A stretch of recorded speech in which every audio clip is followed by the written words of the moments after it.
जय मां डोगरी, मैं अक्षय सागर और आप देख रहे हैं रफ्तार जम्मू। चंद पलों की गुफ्तगू और सच से करवाएंगे रूबरू। रफ्तार जम्मू के माध्यम से आज हमारे साथ बातचीत करने के लिए मौजूद हैं कांग्रेस पार्टी से राम मगोत्रा जी। राम मगोत्रा जी, रफ्तार जम्मू में आपका हार्दिक अभिनंदन है। मेरी तरफ से रफ्तार जम्मू को बहुत बहुत धन्यवाद। जहां तक हमें जानकारी है राम मगोत्रा जी, आप मुबारक मंडी के बिल्कुल समीप रहते हैं, इसलिए पहला सवाल मुबारक मंडी को लेकर हम करेंगे। अरसे से हम लोग सुनते आ रहे हैं कि मुबारक मंडी बन रही है, जल्दी मुबारक मंडी बन जाएगी, 6 महीने के अंदर बन जाएगी, लेकिन आज तक मुबारक मंडी नहीं बनी। आज भी मुबारक मंडी अपने अस्तित्व को तलाश रही है, आप इसे कैसे देखते हैं? देखिए, जब नाम आता ना मुबारक मंडी तो दिल खुशी से फूले नहीं समाता। ये दरबारगढ़ है, महाराजा जो हमारे गुलाब सिंह जी रहे, हरि सिंह जी रहे, ये उनका यहाँ से शासन, जो जम्मू कश्मीर जब अपना एक राज्य होता था तो तब से वहाँ से यहाँ से शासन चलता था। जम्मू कश्मीर व तिब्बत मैं उसको भी दूंगा, पर अब जम्मू कश्मीर यूटी बन गया है। और जब आपने बात की मुबारक मंडी की, इसको 6 महीने नहीं, 9 महीने नहीं, कई साल हो गए बनते हुए। और लगभग अगर सही हूँ तो लगभग इसे 10 साल हो गए हैं हमें सुनते ये बनेगा। जम्मू की शान है, जम्मू की धरोहर है, और जम्मू वासियों का ये एक सपना है कि हम इसे अपनी खुली आंखों से देखें। पर कहीं ना कहीं कई हुकूमतें आई और कई हुकूमतें चली गई। इस पे उन्होंने सियासत भी की। यहाँ पे जो दरबार आम ये प्लेटफॉर्म है, यहाँ पे कई रंगामंच कार्यक्रम भी हुए, जम्मू मेला भी हुआ। जम्मू वासियों ने क्या, पूरे दुनिया ने देखा उसे। पर आज हकीकत ये है, अगर ज़मीनी स्तर पे देखें, इसकी हालत इतनी बुरी हो गई है, यहाँ पे कोई आना ही नहीं चाहता। एक तरफ से हम कहते हैं टूरिस्ट को बूस्ट मिलना चाहिए जम्मू में। अगर हमारी ये हेरिटेज बिल्डिंग को आप इतनी धीमी गति से बनाएंगे, मैं विभाग की बात कर रहा हूँ जो इसे देख रही है, और ख़ास तौर पे जो इस समय हुकूमत है जम्मू कश्मीर यूटी में, हमारे एलजी साहब मनोज सिन्हा साहब हैं, मैं उनके नज़र में भी ये लाना चाहता हूँ। आप खुद आइए, इंटरवीन कीजिए। ये जम्मू की धरोहर है। आपने यहाँ पे देखा, यहाँ पे खंडरों की जैसे हालात, ये महल खड़े हुए हैं। लोगों को आप सुनहरी बाग दिखा रहे हैं कि ये खूबसूरत बन जाएंगे। कब बनेंगे? क्या उसको बनते बनते 50 साल हमें और इंतज़ार करना होगा? पिछले दिनों देखा गया राम मगोत्रा जी, जिस तरह से वो जो मेन एंट्रेंस है उसके ऊपर की छत ही नीचे गिर गई। देखिए, वो बड़ा ही एक वाकया हुआ। हम भी वहाँ से गुजरे थे, उसी वक्त वो थोड़ा सा पोर्शन जो ड्योडी का वो गिरा। और आपको जान के ये ताजुब होगा कि वो 4 साल पहले ही बनाया गया। अगर उसकी कार्यप्रणाली इनकी ये है कि 4 साल बनाने के बाद वो गिर जाएगा। और आज आपके माध्यम से मैं ये भी बताना चाहता हूँ अपने जम्मू वासियों को, पिछले 1 महीने से वहाँ पे इन्होंने लोहे के बैरिकेड करके रखे हैं और लोगों के जाने का रास्ता बंद करके रखा है, और वहाँ पे काम शून्य मात्र हो रहा है। और यहाँ पे जहाँ हम खड़े हैं, ये यहाँ का बगीचा है, बीच का सेंटर जो पार्क है, इसके लिए फंड आए हुए हैं। क्या कारण है? कौन से ऐसे शख्स हैं जो काम नहीं होने दे रहे जम्मू में? यहाँ पे बैरिकेटिंग थी, इसके फेंसिंग थी, यहाँ पे लोहे की ग्रिल लगी थी, आप दिखाते हैं ग्रिल आपने उतार दिए। हम इसके अगेंस्ट नहीं हैं, पर आपने इसका पहले प्रबंध भी तो करना था। जो नई ग्रिल आपने लगानी है वो लगाएं। उतारने में आप इतनी जल्दी है, अगर उतारी है तो ठीक है, पर हम चाहते हैं उसके जगह आपने प्रबंध क्या किया? अब हालत ये हो गई है, अंदर पेड़ हैं, पौधे हैं, बच्चे आ रहे हैं, जानवर आ रहे हैं, कोई मवेशी आ रहे हैं, जो लगे हुए पेड़ वो भी उखाड़ रहे हैं। और डिपार्टमेंट विभाग जो है, हमारा हेरिटेज सोसाइटी है, वो आंखें बंद करके बैठा हुआ है। और हमारे जो आईएएस अफसर हैं, वो तो अपने घर में एसी के कमरे में ब्लोअर लगा के अब सो रहे हैं, क्योंकि सर्दी का मौसम है, एसी तो बोलूँगा नहीं, ब्लोअर लगा के सो रहे हैं। उन्हें क्या पता जम्मू पे क्या बीत रही है। और जो सराउंडिंग के लोग हैं वो इनसे इतने तंग हो चुके हैं, कहने की बात नहीं। सर, कहने का तात्पर्य ये है कि जो जनता के प्रतिनिधि नहीं हैं, क्योंकि इस समय जम्मू में सरकार नहीं है, तो जो प्रशासन में बैठे हैं ब्यूरोक्रेट वही फैसला लेंगे, जो एलजी साहब हैं वही फैसला लेंगे। देखिए, ऐसा नहीं है कि एलजी साहब ही फैसला लेंगे, क्योंकि ये जम्मू के अवाम से जुड़ा हुआ मुद्दा है। और ये भी नहीं है कि मैं नहीं कहूँगा रिप्रेजेंटेटिव नहीं है। रिप्रेजेंटेटिव चाहे अपोजिशन के हों, चाहे मौजूदा इस समय कॉरपोरेशन है जम्मू के, वो हों। शायद उन्होंने अपनी आंखों पे पट्टी बांध रखी है, या उन पे कोई और किसी तरह की पट्टी बंधी हुई है कि उन्हें ये दिख नहीं रहा है। और जब उनको वोट लेने थे तब वो यही मुद्दे लेके अवाम में पहुंचे थे कि हम आपको यहाँ पे, और आपको भी आप मीडिया भाई के माध्यम से ये चलता है कि कांग्रेस की जब हुकूमत थी तो कहा जाता था कि महल में कांग्रेस ने ये कर दिया, काम नहीं होने दिया। आज क्या हो गया? आज तो 7 साल हो गए बीजेपी को हुकूमत करते हुए, और अब कॉरपोरेशन में भी वो है। और कहीं ना कहीं मनोज सिन्हा जी जो हमारे लेफ्टिनेंट गवर्नर साहब हैं, वो भी पार्टी से ताल्लुक़, क्योंकि मुझे ऐसे बोलना नहीं चाहिए, पर पार्टी से ताल्लुक़ रखते हैं, और सेंटर में इस समय बीजेपी है। और ये प्रोजेक्ट तो 1 साल में बन के तैयार होना चाहिए। चंद मजदूर लगा के आप हमारी आंखों में, जम्मू के लोगों के आंखों में धूल झोंकना चाहते हैं। आपको यहाँ पे मास लेवल पे लोग आने चाहिए। हम यहाँ के लोकल हैं, हमें पता है 10-20 आदमी आते हैं, काम करते हैं, पैसा नहीं मिलता, चला जाता है, लोग चले जाते हैं। दूसरी पार्टी आती है, वो काम करती है, पैसा नहीं मिलता, चले। ये कब पूरा होगा? जम्मू का ये ख्वाब कब पूरा होगा? यहाँ पे फवारे हैं, कहीं ऐसे हेरिटेज चीज़ें हैं जो आज जर्जर हो रही हैं, उसका देख रखाव कौन करेगा? अभी ये ऊपर प्लेटफॉर्म बनाया जो नया, इसकी हालत भी टूटने वाली हो गई है। तो लिहाजा यही कहने का तात्पर्य है कि आप बनाइए, पर बनाइए उस तरह से बनाइए कि इसका रखाव भी करें। और यहाँ पे विभाग अपनी आंखें बंद करके बैठा है। कोई भी गवर्नमेंट का ऐसा शख्स हमें नहीं दिखता कि जो अवाम की बात सुने, और अवाम वो बता रही है जो आईना है। आईना आज इस हुकूमत में कोई देखना नहीं चाहता, अपनी लीफातोपी कर रहे हैं, और वो काम चल रहा है।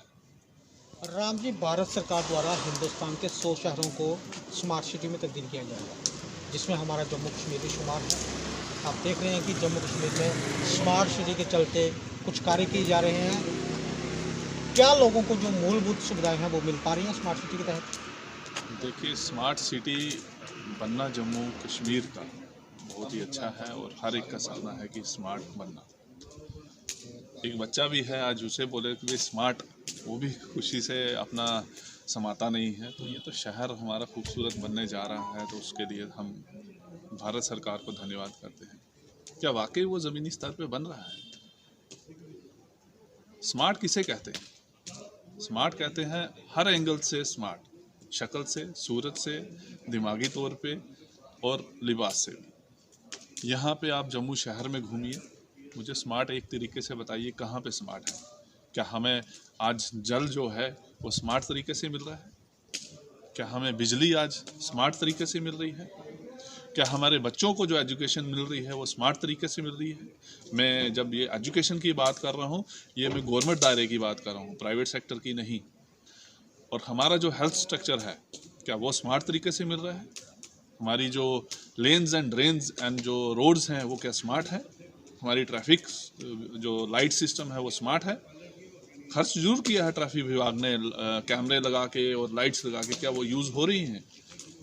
और जो हमारे जो बैनर्स लगाने से अगर स्मार्ट बनता है कोई शहर, तो उसके लिए मैं जम्मू को 100 में से 100 नंबर दूंगा। नहीं, आपको वर्टिकल गार्डन्स और स्मार्ट सिटी बोर्ड्स दे दिए? देखिए, वर्टिकल गार्डन्स जो दिए हैं, कहने में दिए हैं, अभी ज़मीनी स्तर पे उन्हें आना है। जो मैं आपको बैनर्स की बात कर रहा हूँ, क्या वहाँ पे जम्मू का कहीं पे आपको दिख रहा है बोर्ड? वो इंग्लिश और हिंदी में है। जम्मू डोगरे का शहर है, तो डोगरी आपको कहीं दिख रही है? अगर आप पंजाब में जाइए ना, क्योंकि मैं हाल ही में पंजाब से होके आया, वहाँ पे किसी भी जगह जाइए, वहाँ पे जो स्मार्ट बोर्ड लगे हैं वो पंजाबी में लगे हैं। उन्होंने अपना कल्चर रखा है। यहाँ पे कई ऐसे दिग्गज नेता हैं जो आज इस समय हुकूमत में हैं, वो डोगरी का बड़ा व्याख्यान करते हैं और डोगरी के लिए अपनी जान देने के लिए तैयार हैं। और जब ये विभाग ये बैनर बना रहा था, ये बोर्ड साइन बोर्ड बना रहा था, तब वो कहाँ थे? प्रशासन में रहते हुए उनके इतनी खामी कैसे हो गई? पर जनता ने और जो डोगरी संस्था है, जो डोगरी के प्रतिनिधि बनते हैं, किसी ने विरोध नहीं किया? देखिए, आम जनता विरोध कर रही है। ये जो सरकार है ये गूंगी और बहरी है, और डेमोक्रेसी जो है उसका गला घोट रही है। आप ये मत वही, आज मैं आपके माध्यम से बोल रहा हूँ, ये बिल्कुल जो आवाम की आवाज़ है उसे दबाने की कोशिश करते हैं। अगर इतने ही सक्षम है, इनके अपने नेता बोलते हैं, जो अपने नेता पार्लियामेंट में हैं, उन्होंने तो मेट्रो भी चला दी जम्मू में। उन्होंने तो बोल दिया मेट्रो बन गई, मेट्रो चल पड़ी, मेट्रो जा रही है। भाई, अगर उनके नज़रों में चल रही है तो उन्होंने ये भी बोल दिया होगा बैनर गलत बोल रहे हैं राम मंगोत्रा जी, वहाँ पे तो डोगरी लिखी हुई है। अब दिल्ली वाले को क्या पता जम्मू में क्या ज़रूरत है? जम्मू का अवाम, जम्मू की जनता, जम्मू के प्रतिनिधि बताएंगे ना। तो जब ये बड़े बड़े IAS अफसर इसको साइन कर रहे थे, इस पे अपने साइन दे रहे थे, तब जम्मू के जो प्रतिनिधि थे उस समय चेयर पे, उन्होंने क्यों नहीं बोला कि हमें डोगरी में बैनर चाहिए, डोगरी में हमें साइन बोर्ड चाहिए? हमारा जम्मू शहर डोगरी डोगरी से है हमारी मातृभाषा।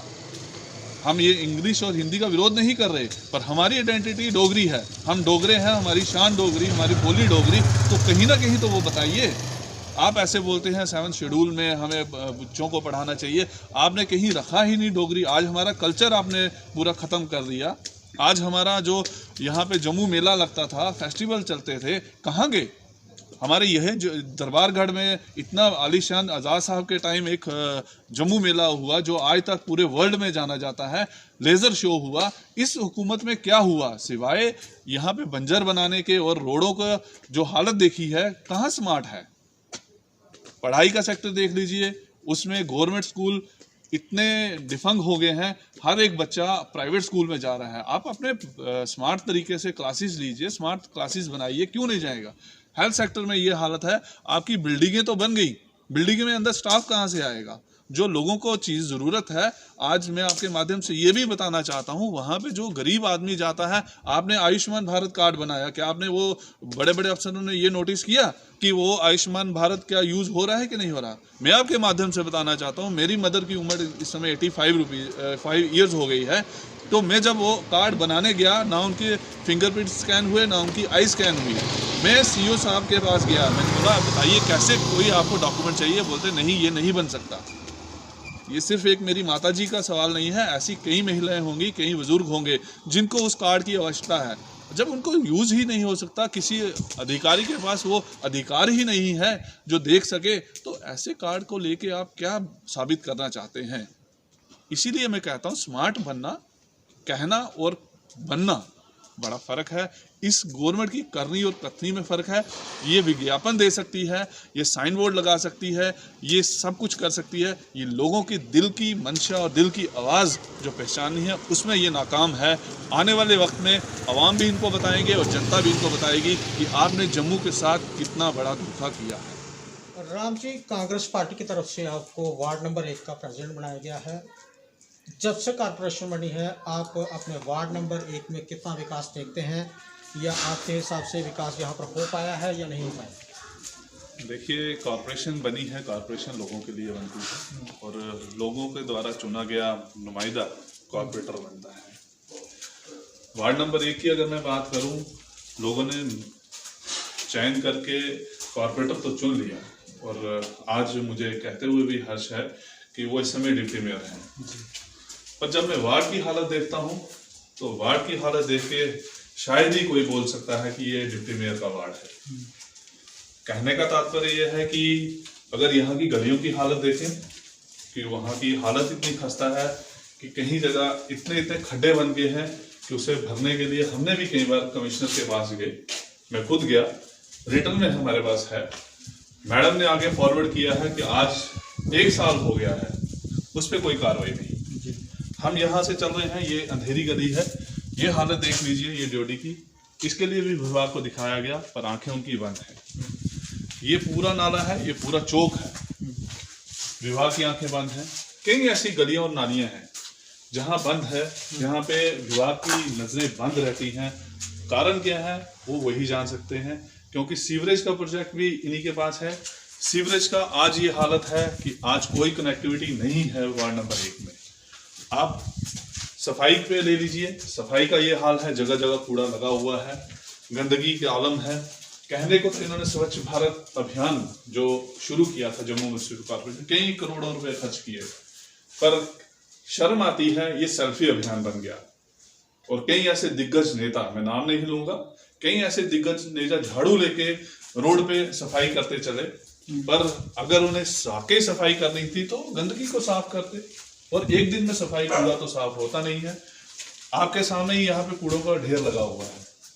हालत ये है कि कॉर्पोरेशन बनने के बाद जो लोगों की इनसे उम्मीदें थी वो पब्लिक कितना सहयोग करती है सफाई कर्मचारियों को, वो भी बताएं।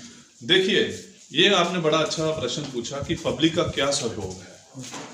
कॉर्पोरेशन बनी, कॉर्पोरेशन के बाद एक डोर टू डोर कलेक्शन करने का निजाम यहाँ पे कॉर्पोरेशन की तरफ से आया गया। क्या पब्लिक ही सब कुछ करेगी? ठीक है, जो उन्होंने चार्ज लगाया वो पब्लिक देने के लिए तैयार है, पर उसके लिए विभाग को कुछ जागरूक अभियान तो करना चाहिए।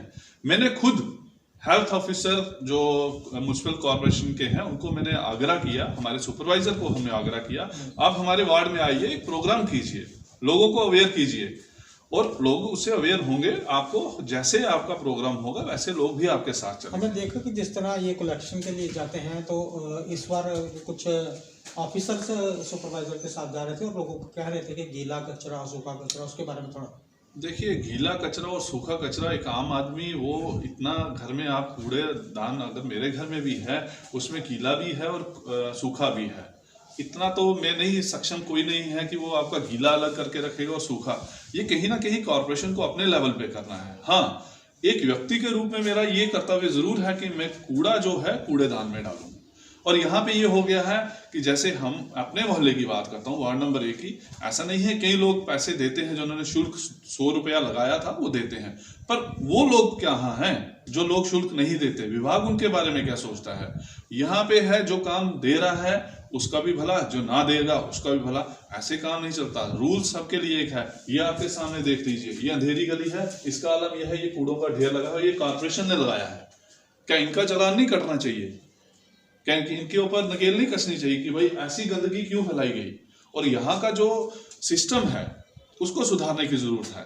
चौक होती है नालियां, बाहर आता है कूड़ा, क्यों होती हैं? उसका भी तो इनको संज्ञान है। जो टूटी हुई है, हमने कम से कम 2-3 साल हो गए बोलते हुए, कई ऐसी नाली है, इनको रिपेयर कीजिए और यहाँ पे रिपेयर की जरूरत है। वहां पे डिपार्टमेंट की आंखें बंद है। ये मैं वर्बली नहीं बोल रहा, मेरे पास रिटर्न सबूत है। कॉर्पोरेशन जो कमिश्नर है मैडम अमिनी लवासा जी ने, उन्होंने साइन करके भेजा है नीचे, पर नीचे वालों की आंखें बंद हैं। वो आते हैं, कई ऐसी गलियां हैं जहां पे 5-5 बार टाइलें पड़ गई। सर, आप वार्ड नंबर 1 के प्रेसिडेंट हैं कांग्रेस पार्टी की तरफ से, आप अपना योगदान कहाँ दे रहे हैं वार्ड में? देखिए, जहां पे भी इस समय हम अपोजिशन में हैं, कांग्रेस पार्टी अपोजिशन का रुख खूबी निभा रही है। जहां जहां जरूरत है आवाज बुलंद करने की, लोगों की आवाज बुलंद करने की, मैं उसमें पीछे नहीं हटूंगा। जहां जरूरत है मैं जरूर बोलता हूं। और मैं ये नहीं कि मीडिया के थ्रू, मैं डिपार्टमेंट में जो उसका उच्च अधिकारी है उनके आंखों में भी लाता हूं, उनकी नजरों में, और रिटर्न कार्रवाई करके उसके बाद विभाग नीचे भेज देता है। और किन कारणों से वो नहीं हो रहा है वो अधिकारी आने वाले वक्त में जवाब देंगे। मैं उसमें सक्षम नहीं हूं कि डिपार्टमेंट का फॉल्ट है। अगर हमने बताया है कि आप इंस्पेक्शन कीजिए ना ऑन ग्राउंड आके कि ये नाली वाकई राम मंगोत्रा अगर बोल रहा है ये गलत है कि सही है। अगर वो गलत है तो वो विभाग का काम है उसको दुरुस्त करना। आप अपनी आंखें बंद रखेंगे तो वो तो आपका गलती है ना। उसमें कोई इंसान अपने घर से पैसे तो लाएगा नहीं। कॉर्पोरेशन किसके लिए है? लोगों के लिए है। इसलिए कॉर्पोरेशन जो बनी उसको जो काम करना चाहिए आज वो हमें जमीनी स्तर पे नहीं दिख रहा है। राम मंगोत्रा जी, आप कांग्रेस पार्टी से बिलोंग करते हैं, आपसे मैं ये जानना चाहता हूं कि कांग्रेस पार्टी इन दिनों बिखरी बिखरी क्यों नज़र आ रही है? कि जिस तरह से हम लोग देख रहे हैं कि इन दिनों गुलाम नबी आज़ाद जी ताबड़तोड़ रैलियां कर रहे हैं, लेकिन जम्मू के जो विख्यात लीडर हैं उन रैलीज में नहीं दिख रहे। रमन भल्ला जी से सवाल पूछा गया कि आप उनके मंच पर क्यों नहीं दिखते गुलाम नबी आज़ाद जी के, तो उन्होंने कहा कि गुलाम नबी आज़ाद जी एक उच्च कद के लीडर हैं, हम गलियों में घूमने वाले कार्यकर्ता हैं। क्यों थोड़ा नाराज दिख रहे हैं रमन भल्ला जी गुलाम नबी आज़ाद जी से? जहाँ तक कांग्रेस पार्टी का ताल्लुक है, कांग्रेस पार्टी कोई बिखरी बिखरी नहीं है, सब लोग एक हैं। और जहाँ तक गुलाम नबी आज़ाद साहब का, वो एक गदावर नेता हैं हमारे, उनके प्रति हम हमेशा उनकी इज़्ज़त करते हैं और पूरी कांग्रेस पार्टी उनकी इज़्ज़त करती है। ऐसा नहीं है कि वो ताबड़तोड़ रैली कर रही हैं, उनकी रैलियों में कोई जम्मू का रिप्रेजेंटेटिव नहीं शामिल होता। हाँ, जहाँ वो रैली करते हैं वहाँ के जो लोकल्स हैं वहाँ वो शामिल होते हैं और कांग्रेस पार्टी के लोग उसमें शामिल होते हैं। और रहा सवाल रमन भल्ला जी का, वो हमारे जम्मू के, और अब तो मैं कहूँगा जम्मू कश्मीर के एक लोकप्रिय नेता के रूप में हमारे जम्मू में आए हैं, क्योंकि अब उन्हें जम्मू का भी पदभार संभालना है। पहले तो एक कॉन्स्टिट्यूंसी पे उनका था, पर अब वो पूरे जम्मू एंड कश्मीर के प्रेसिडेंट के रूप में हमारे साथ हैं। और हमें इस बात में बड़ी खुशी है कि हमारी जो सेंटर की कांग्रेस मैडम है, मैडम सोनिया गांधी प्रेसिडेंट हैं, उन्होंने जम्मू की आवाज़ सुनी और जम्मू की आवाज़ सुनने पे रमन भल्ला जी को वो उपाधि दी।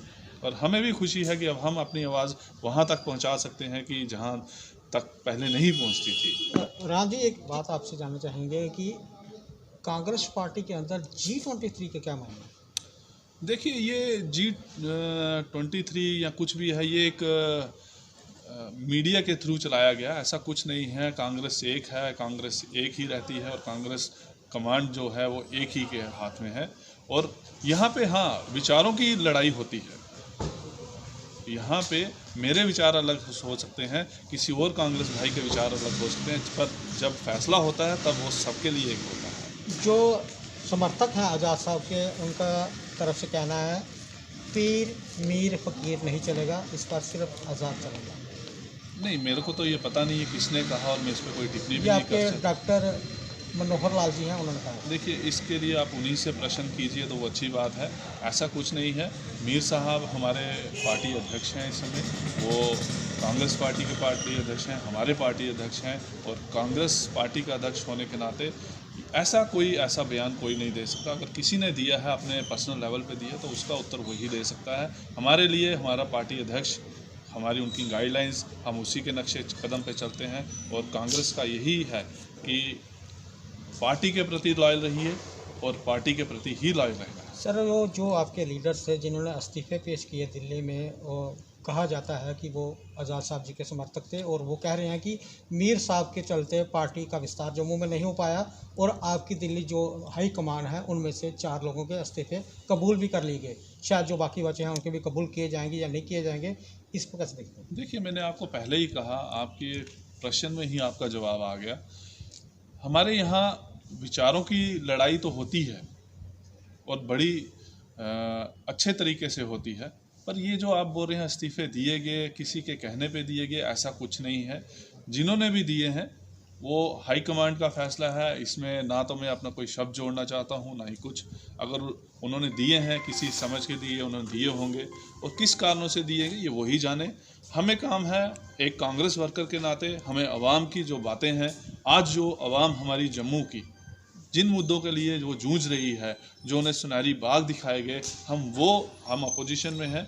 हमारा फ़र्ज़ ये है as a Congress worker, as a Congress man, मैंने वो अपनी जो इस समय गवर्नमेंट है उसके आगे वो रखना है कि लोगों की ये जो सुनहरी बाग दिखाए गए वो अब पूरे नहीं हो रहे।